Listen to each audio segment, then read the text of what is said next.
नमस्कार, मैं हूं अभिषेक और आप देख रहे हैं सियासत, पार्टियों के बनने और बिखरने की कहानी। हम बता रहे हैं कांग्रेस की दास्तान। कांग्रेस की इस कहानी में सस्पेंस है, थ्रिल है और कई अंधे मोड़ भी। इंदिरा गांधी के खिलाफ अब तक एक मजबूत गठबंधन तैयार हो चुका था, ये कहानी हम दिखा चुके हैं। और अब बात कर रहे हैं 1971 की। बड़े सुधारों को अंजाम देकर इंदिरा आत्मविश्वास से भरी हुई थी और अब विरोधियों से निपटने के लिए उन्होंने 410 तूफानी रैलियां कर डाली। वो दूर दराज के इलाकों तक पहुंच रही थी। इंदिरा गांधी इस मेहनत के बाद दोबारा प्रधानमंत्री बन गई। अब यहीं से इतिहास और कांग्रेस के लिए एक नया मोड़ आने वाला था।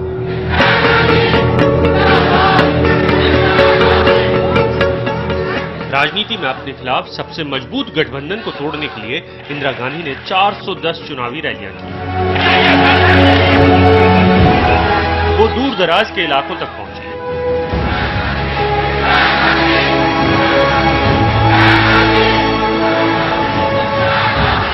ये समय बहुत सी बातों पर विचार करने का है।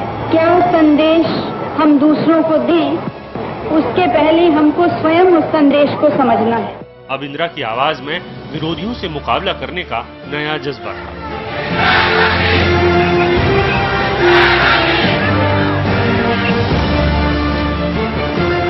और इसी पर सवार होकर इंदिरा 1971 में चुनाव जीत गई।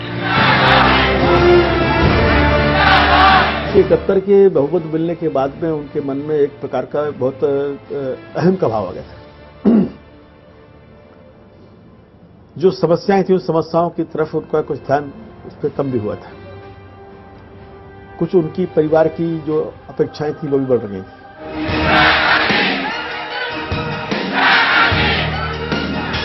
इंदिरा की सरकार ताकतवर थी। वो अब नई सोच के साथ आई थी।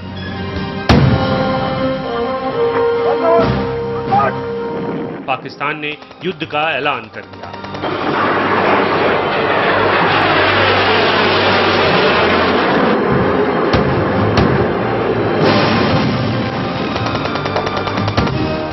इंदिरा ने भी देश को अपने इरादे बता दिए।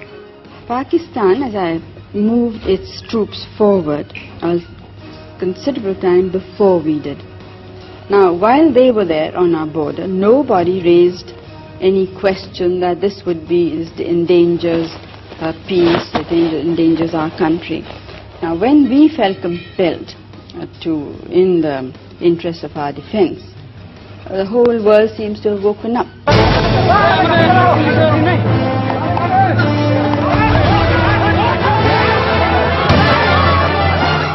बांग्लादेश को आजाद कराने के साथ ही इंदिरा अब ताकत की चरम पर थी।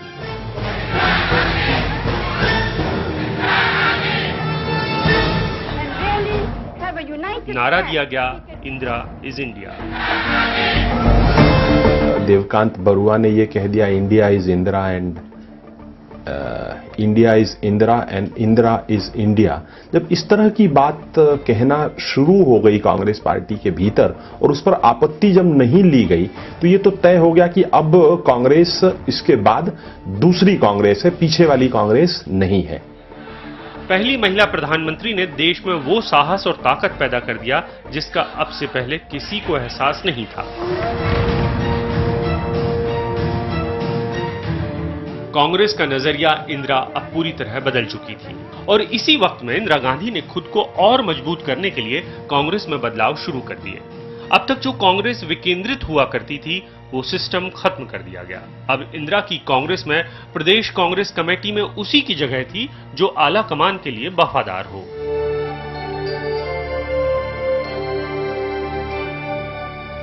इंदिरा गांधी ने जब से कांग्रेस के 2 टुकड़े किए उसी के बाद से वो लगातार ऐसा हल ढूंढने में लगी हुई थी जिससे सत्ता केंद्रित हो जाए। शायद उन्हें पुरानी कांग्रेस का बेहद कड़वा अनुभव रहा था, इसलिए वो पूरे सिस्टम में अपने लोग चाहती थी, चाहे वो अफसर हो या फिर जुडिशरी। लेकिन शायद इंदिरा भूल रही थी कि उनके राजनीतिक विरोधियों ने भी कच्ची गोलियां नहीं खेली। सत्ता और कांग्रेस पर पकड़ की शुरुआत जो 60 के दशक में शुरू हुई वो अपने विरोधियों को कुचलने में यकीन करने लगी। जो इंदिरा के साथ नहीं था वो उनका दुश्मन था, ये मान लिया गया। इस बीच इंदिरा के बेटे संजय खड़े होने लगे थे।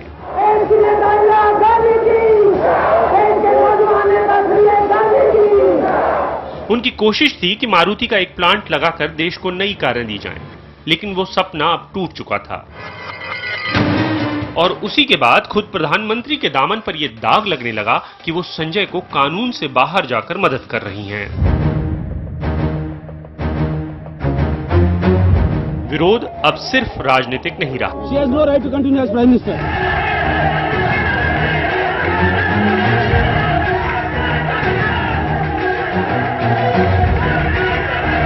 कांग्रेस की सरकार के खिलाफ अदालतें फैसला देने लगी। गुजरात में कांग्रेस की राज्य सरकार के खिलाफ भी आंदोलन छिड़ गया। बिहार में भी ऐसा ही आंदोलन कांग्रेसी सरकार के खिलाफ शुरू हो चुका था। समाजवादी जयप्रकाश नारायण इंदिरा के खिलाफ सबसे बड़ी आवाज बनकर उभरे। ये आजादी के आंदोलन से निकले वो सिपाही थे जिन्हें खुद नेहरू अपनी कैबिनेट में लेना चाहते थे, लेकिन जेपी ने सत्ता की राजनीति करने से तब इंकार कर दिया था।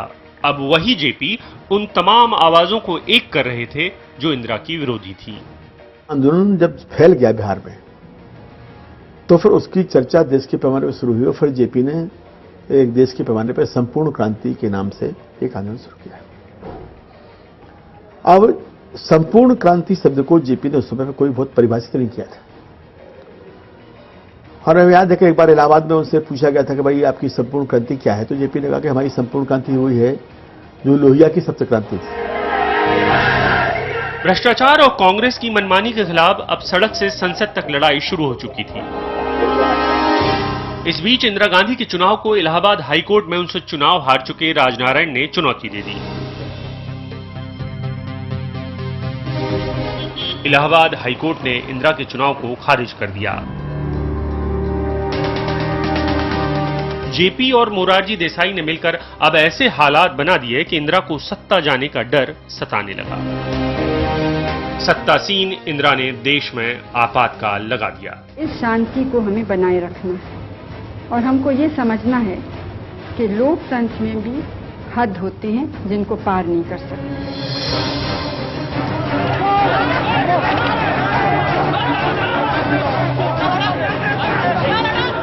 इतिहासकारों का एक तबका है जो ये मानता है कि इमरजेंसी का आइडिया संजय गांधी का था और बाद में उसे इंदिरा गांधी से मनवाया गया।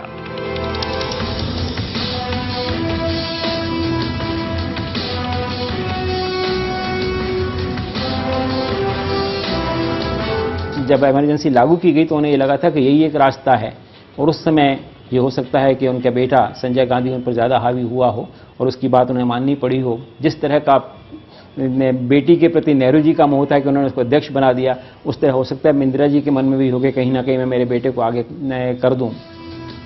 इंदिरा के विरोधी अब जेल जाने लगे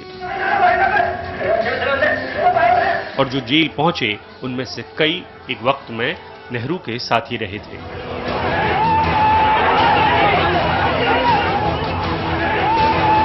जो गैरकांग्रेसवाद था वो कांग्रेस नाम की संस्था की खिलाफत के लिए नहीं थी, जिसको कांग्रेस कल्चर कहते हैं, जिसको कांग्रेस का सोच कहते हैं, उसके खिलाफ था। तो वो एक प्रकार से गैर सत्तावाद था कि जो सरकार है इस सरकार को घेरने के लिए हमको एक सबको बकाया जो सोच सकते हो एकजुट करना चाहिए। कांग्रेस की कहानी में और कौन सा बड़ा मोड़ आने वाला था, बताएंगे ब्रेक के बाद।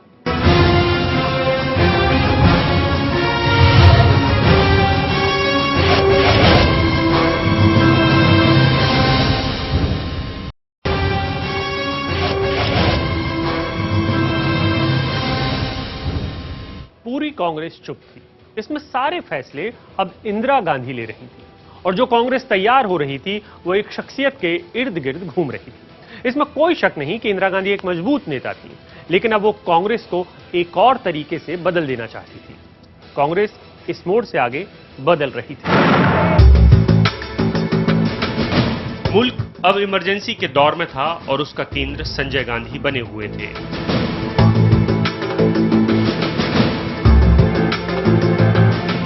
इंदिरा गांधी को अब लगने लगा था कि अगर सत्ता और पार्टी को काबू में रखना है तो बेहद जरूरी है कि संजय ही उत्तराधिकारी बना दिए जाएं।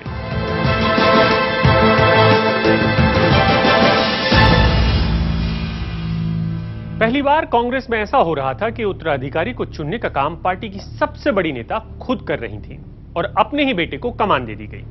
चंडीगढ़ में दिसंबर 1975 को कांग्रेस के सम्मेलन में संजय को एक तरीके से उत्तराधिकारी मान लिया गया। कांग्रेस के सियासी फैसले अब प्रधानमंत्री निवास पर लिए जाने लगे। कट्टर फैसला करने की दहेज मिटाना है और एक दफे फैसला कर ले तो उस पर डटे रहे।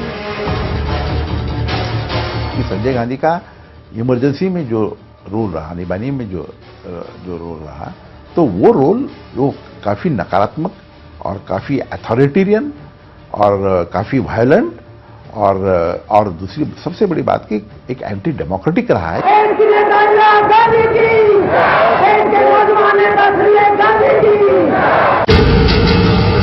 संजय गांधी की बढ़ती ताकत के बीच सियासत करवट ले रही थी। संजय ने पार्टी में अपने दोस्तों और सलाहकारों को आगे बढ़ाना शुरू कर दिया। संजय के कार्यक्रम अब पार्टी का मैनिफेस्टो बन गए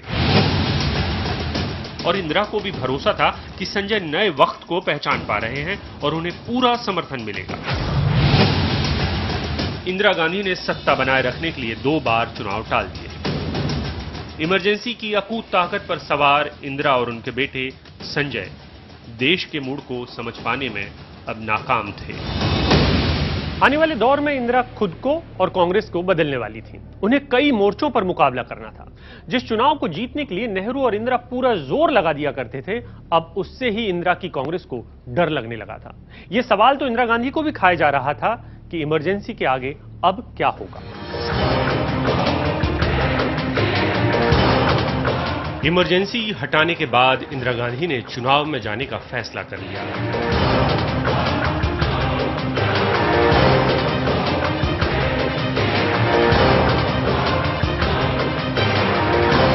इस फैसले से पहले उन्होंने अपने एक सलाहकार पीएन धर से बात की और कहते हैं संजय गांधी से,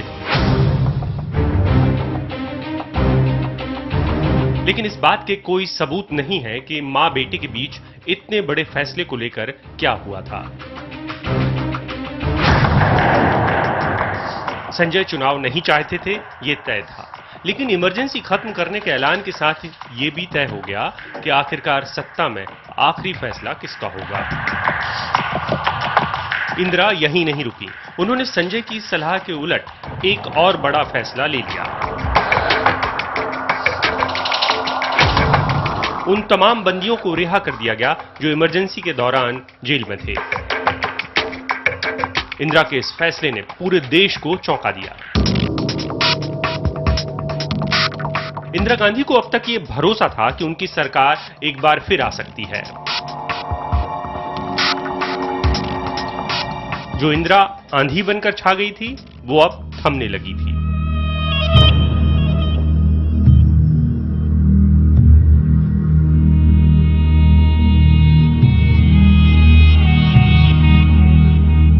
उथल पुथल भरे माहौल में इंदिरा की कांग्रेस उनके ही वफादार तोड़ने जा रहे थे। कुछ लोग संजय से परेशान थे और बाकी के इमरजेंसी और सरकार के कदमों से। इंदिरा के सबसे वफादार बाबू जगजीवन राम, हेमवंती नंदन बहुगुणा और नंदिनी सतपथी ने पार्टी छोड़ दी। चुनाव हुए, इंदिरा ने खूब प्रचार भी किया, लेकिन जनता तो लगभग मुंह मोड़ चुकी थी। आजादी के बाद पहली बार कांग्रेस के इतिहास में अब नई कहानी लिखी जा रही थी। इंदिरा रायबरेली से चुनाव हार गई।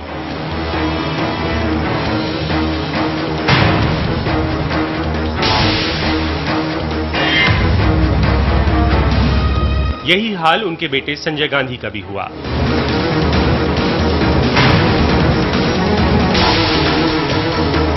आजाद भारत में पहली बार कांग्रेस हार गई। और एक राजनीतिक प्रोसेस था जो चल रहा था उस समय, और इंदिरा गांधी उस राजनीतिक प्रोसेस का हिस्सा थी, और उस हिस्से में उन्हें वो सब चीज़ें बदलाव तो आने ही थे, स्वाभाविक बदलाव थे, क्योंकि उस दिशा में बढ़ना ही पड़ेगा देश को। अगर हमने तानाशाही का मुखालफत की है इस देश ने, और इंदिरा गांधी को ये एहसास हो गया है कि इस देश को तानाशाही स्वीकार नहीं है, तो उन्हें अपने आप को बदलना तो था ही। कांग्रेस हारी तो, लेकिन इंदिरा नहीं। वो एक बार फिर से उन मुद्दों की तलाश में जुट गई जिनसे पार्टी उठ खड़ी हो। मौके भी मिलने लगे थे। जो सरकार चुनकर आई थी, वो अब सिर्फ और सिर्फ इंदिरा को कुचलने में लग गई। लेकिन अब की बार इंदिरा ऐसी कांग्रेस बनाने में जुट गई थी जिसमें उनकी कोई जगह न हो, जिनकी वफादारी पर उन्हें शक था। और इस तरह एक बार फिर कांग्रेस के टूटने की तैयारी पूरी हो गई। जिन्हें लगता था कि उनका भविष्य अब इंदिरा गांधी के साथ नहीं है, उन लोगों ने कांग्रेस एस बना ली।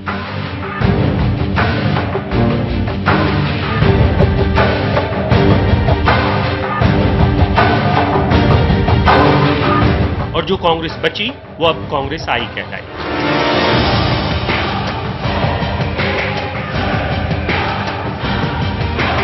जनता पार्टी की सरकार ने कई बार इंदिरा को जेल में रखने की कोशिश की, लेकिन सारी कोशिशें नाकाम रही। इस बीच एक बार फिर इंदिरा ने कर्नाटक के चिकमंगलुरु में उपचुनाव लड़ा और जीत गई। ये जीत उस माहौल में हुई जब जनता सरकार लगातार इंदिरा को इमरजेंसी के लिए दोषी बता रही थी। इस सब के बाद जो कुछ हुआ वो इसलिए बड़ा इतिहास है क्योंकि कांग्रेस अपने पैरों पर खड़ी ना हो पाती अगर दक्षिण भारत इंदिरा के साथ ना होता। अब तक जनता सरकार के बीच आपस में ही सिर फुटबॉल शुरू हो चुकी थी। उस समय शेर कहा था कि लकड़ियां गीली हैं शायद फिर धुआं उठने लगा, खिड़कियां खोलो यहां तो फिर से दम घुटने लगा। तो ये दम घुटने वाली बात, क्योंकि वही स्थितियां पैदा हो रही थी।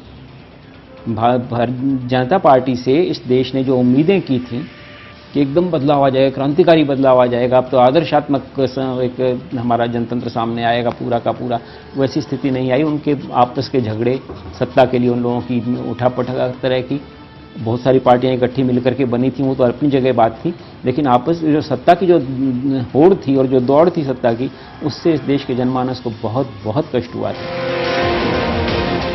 मोरारजी देसाई की सरकार गिर गई और इंदिरा गांधी पहुंच गईं चरण सिंह की सरकार की मदद के लिए। भारत के संविधान के प्रति सच्ची श्रद्धा और निष्ठा रखूंगा। लेकिन बाद में इस सरकार को कांग्रेस ने गिरवा दिया। कांग्रेस को वो मौका मिल गया जिसकी उसे तलाश थी। आने वाले दिनों में चुनाव और सरकारें बनाने बिगाड़ने का खेल चलता रहा, लेकिन इंदिरा कैसे अपने उत्तराधिकारी तैयार कर रही थी और फिर अचानक से क्या हुआ जिसने सब कुछ बदल दिया, बताएंगे सियासत के अगले एपिसोड में।